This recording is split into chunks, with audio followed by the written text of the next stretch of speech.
In the past week or so, we've seen a number of anxiety-inducing headlines about America's fiscal situation.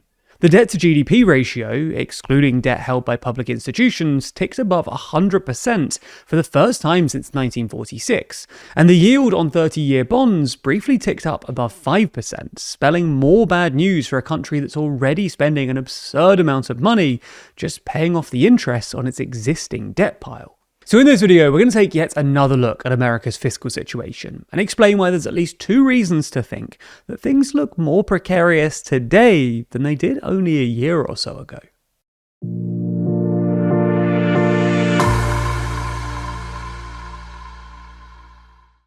The next issue of our magazine is out very soon, with this issue focusing on all of the wars that Trump has been involved in during his second term, with each dot on the cover representing a different military intervention or strike. Inside, we run through each of the conflicts, from Venezuela and Iran to Yemen and Ecuador, as well as discussing what he's really doing. Pre-order your copy today at toolong.news. The first reason for concern is that, in short, the US seems less capable of balancing its books than ever before, with the deficit coming in at over 5% of GDP every year since 2020. As you might remember, during the campaign, Trump promised to reduce the deficit, largely via a combination of spending cuts and tariffs, which were supposed to provide a new source of revenue. While the spending cuts didn't really materialize, not least because Elon Musk's Doge failed to find anywhere near as many savings as Musk promised it would, Trump's tariffs did actually generate a sizable revenue stream for the federal government.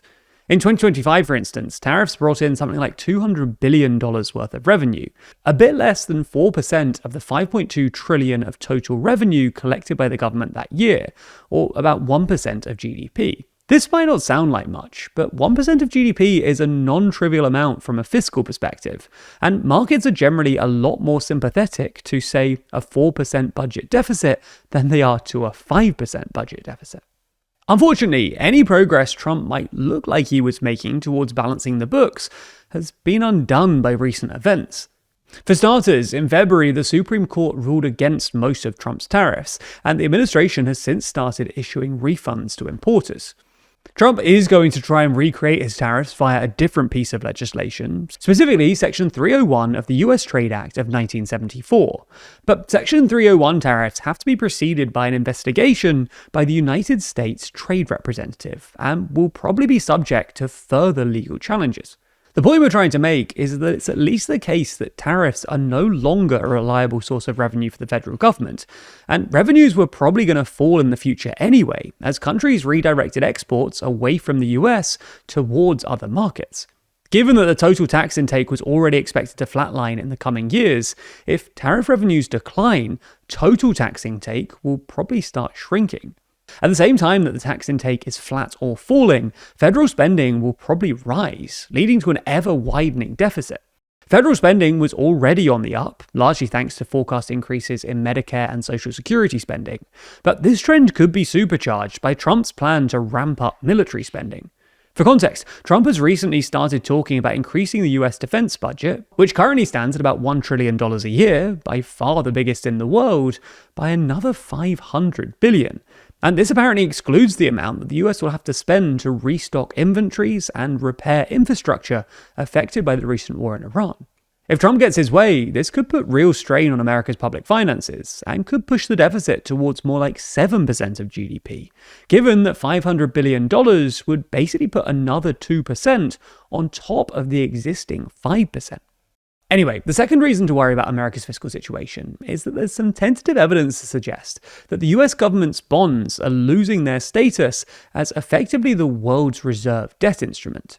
For context, as you might already know, the US dollar is widely considered the world's reserve currency. That is, the currency that central banks and other big financial institutions like to hold in their foreign exchange reserves. This is essentially because the dollar is considered particularly safe, in that its value is relatively stable and very widely used, especially in international trade. The dollar's reserve status bestows some advantages on the US, including a stronger dollar and reduced exchange rate risk. However, at least as advantageous for the US is the fact that US government bonds, commonly known as Treasuries, are effectively the world's reserve bond. In other words, if you want a safe investment, but you want a better return than just plonking your money in cash, Treasuries are your go-to. This is largely because the US is a massive economy and because, somewhat paradoxically, it issues a lot more debt than most other big countries. This means that there are lots of treasuries sloshing about, which means that they're easy to buy and sell, and this liquidity is one of the big reasons they've become the world's reserve bond. Their status as the world's reserve bond and the dollar's status as the world's reserve currency are also mutually reinforcing. The dollar's reserve status made treasuries more appealing because treasuries could be sold for dollars and their interest was paid in dollars, while treasuries' reserve status made the dollar more appealing because, well, you need dollars to buy treasuries.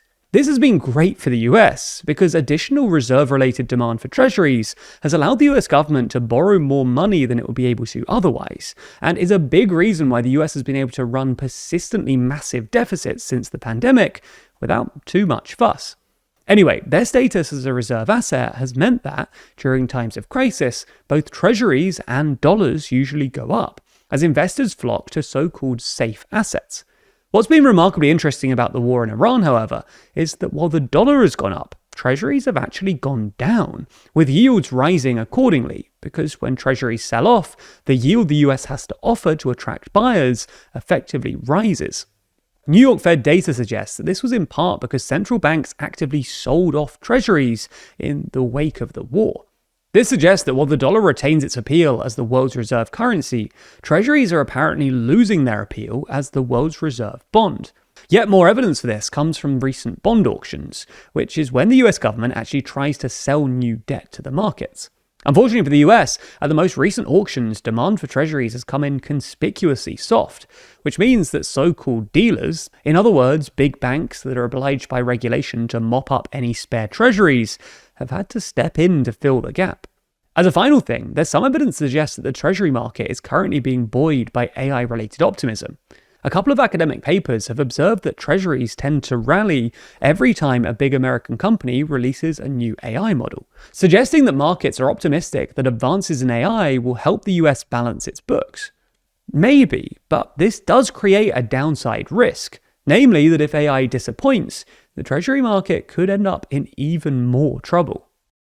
As I mentioned, the next issue of Too Long is out very soon. Plus, if you subscribe using promo code SUMMER26 at checkout, you'll get 20% off every copy as long as you stay subscribed, plus an additional £3 off your first copy. It's not just Trump's wars and conflicts either. The summer issue of Too Long contains news from each region, including pieces from elections around the world, including the UK, Bulgaria, Hungary, Slovenia, and Denmark. A piece on whether we're heading into a new world war, the Euro's missing members, an update on what's happened following the Gen Z protests of last year, as well as a rundown of Trump's continued threats towards Greenland. Speaking of Greenland, if you didn't already know, we visited Greenland to film a series called What's the Big Deal with Greenland? While we were there, we explored the vast, impenetrable country, camped out on a glacier, and drove to the US's abandoned military bases. The first episode will be out very soon, with all episodes exclusively available to TLDR Party members. You can learn more about TLDR Party by clicking the link in the description, but the cheapest way to sign up is in a bundle with Too Long.